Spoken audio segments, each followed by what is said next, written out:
एक छोटे से गांव में एक गरीब लड़का रहता था जिसका नाम रामू था।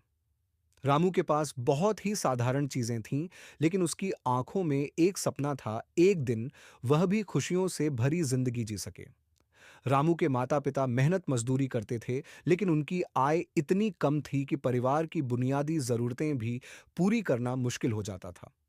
हालांकि रामू के दिल में कभी भी हार मानने की भावना नहीं आई। वह हमेशा उम्मीद करता कि एक दिन कुछ अच्छा होगा। एक दिन गांव में एक मेला आया। रामू ने सोचा कि वह भी मेले में जाएगा और वहां के रंगीन झूले और खिलौने देखेगा। लेकिन उसके पास पैसे नहीं थे। फिर भी रामू ने अपनी माँ से थोड़ी मदद ली और मेले में जाकर वहां का माहौल देखा। उसने देखा कि कितनी खुशियां और रंग बिरंगी चीजें वहां थीं, लेकिन वह अपने मन को रोक नहीं सका। और उसने एक छोटे से गुब्बारे को देखा जिसे पाने की उसकी इच्छा थी। रामू ने बड़े मनोयोग से गुब्बारे के लिए पैसे जुटाए, और जब वह उसे खरीद सका तो उसकी खुशी का ठिकाना नहीं था। उसने गुब्बारा अपने हाथ में लिया और हंसते हुए मेले की ओर बढ़ा।